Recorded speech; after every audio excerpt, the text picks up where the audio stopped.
ওই সময় আল্লাহ রাব্বুল আলামিন যে ফেরেশতারা চলে যায় তাদেরকে জিজ্ঞাসা করে, এই ফেরেশতারা দুনিয়া থেকে আসলে আমার বান্দা বান্দীদের কি অবস্থায় দেখে আসলি? ওই সময় ফেরেশতারা বলে, আল্লাহ আপনার বান্দা বান্দীরা তারা সালাতে তারা নামাজে নিমজ্জিত আছেন।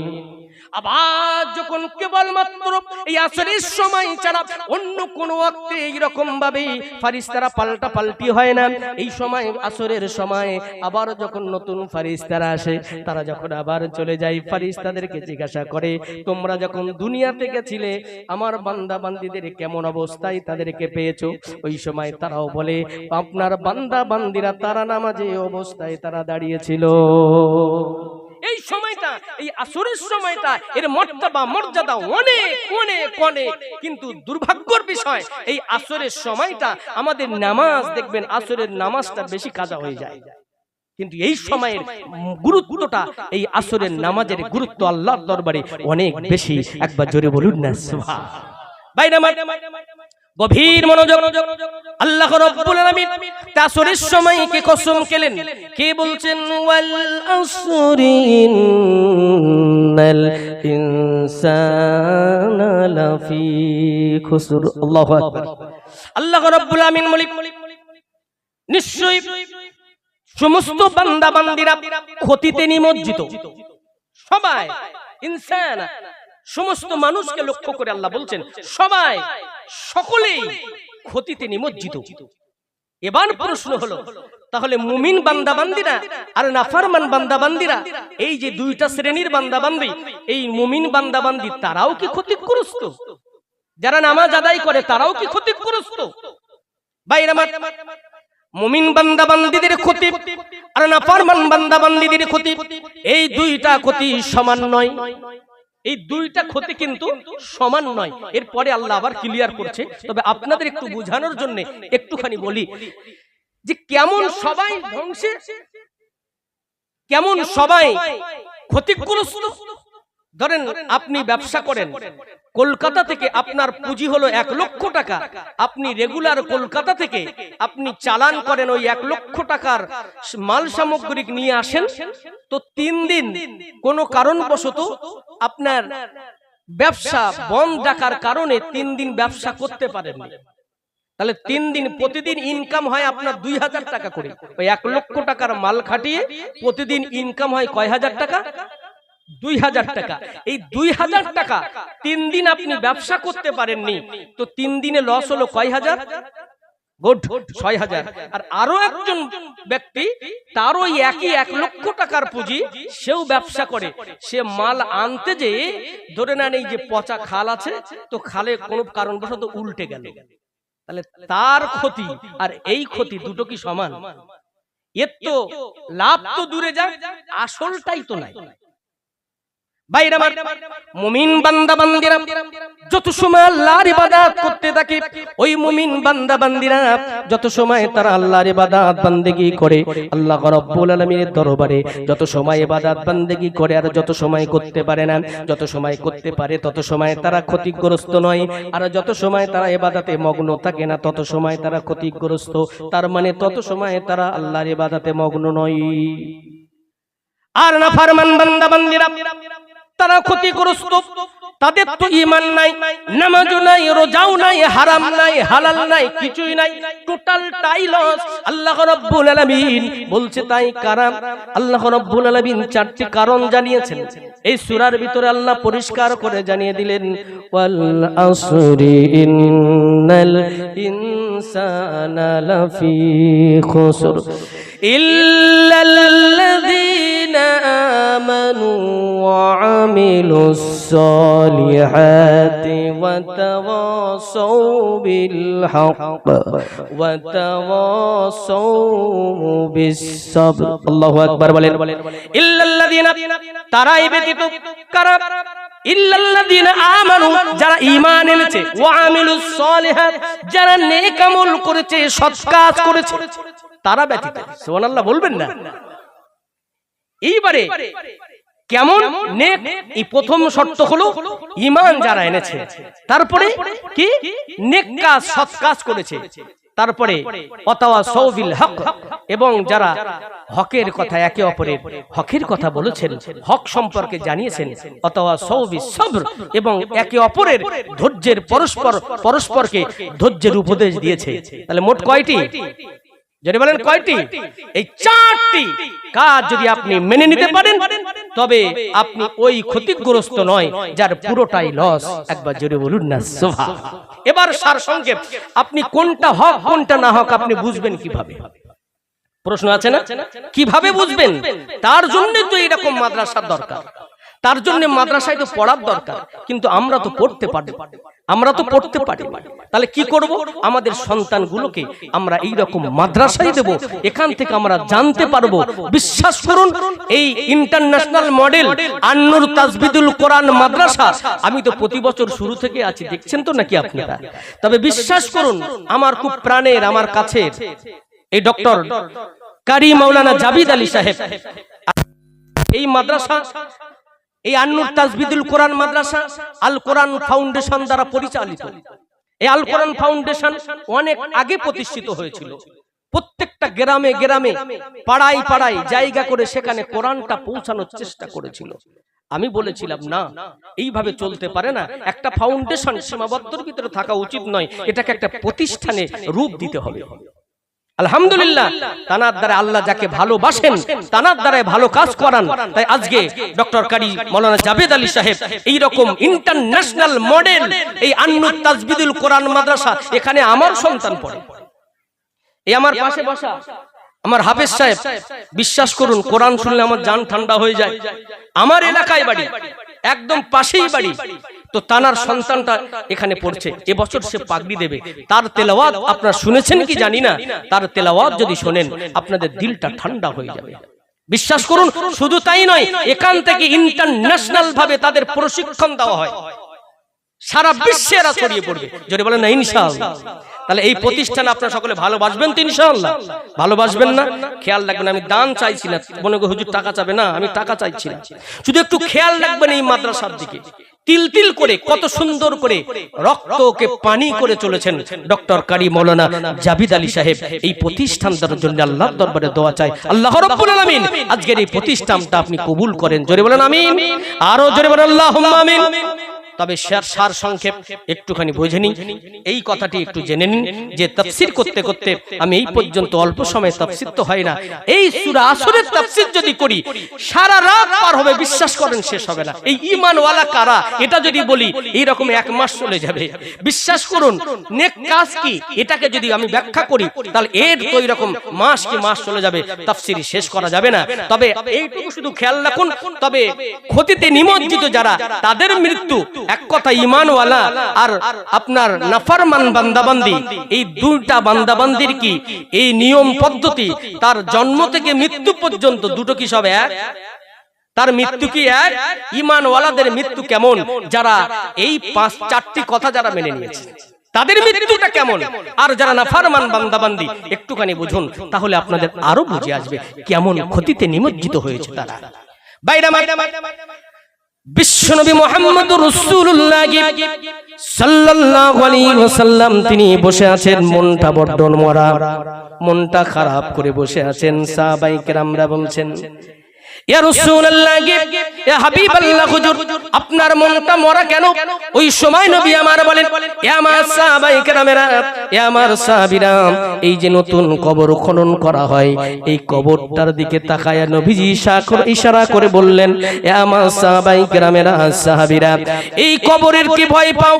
কবরের সামনে রেখে নবীজি মনটা খারাপ করে রইলেন। ভাইরা আমার, মৃত্যু, কবর আর হাসর, কিয়ামত, জাহান্নাম, নবীজি যখন সাহাবায়ে কেরামদের বলতেন, সাহাবায়ে কেরামেরা সঙ্গে সঙ্গে তাদের চোখ বেয়ে পানিগুলো গড়িয়ে দাড়ি মোবারক গুলো তাদের ভিজে যেত, জমিনটা ভিজে যেত, এত কান্না করতেন। ভাইরা আমার, কেমন ক্ষতিতে নিমজ্জিত দেখেন। মৃত্যুর সময় যখন হয়ে যায় মুমিন বান্দা বান্দীদের মৃত্যু আর নাফরমান বান্দা বান্দীদের মৃত্যু, এই মুমিন বান্দা বান্দীরা জানি সময় পাবো কি জানি না, তবে একটুখানি শুনুন। প্রথমে কাদের শুনতে চান, মুমিন বান্দা বান্দীদের না যারা ক্ষতিগ্রস্ত নাফরমান বান্দা বান্দী, কাদের শুনতে চান বলুন?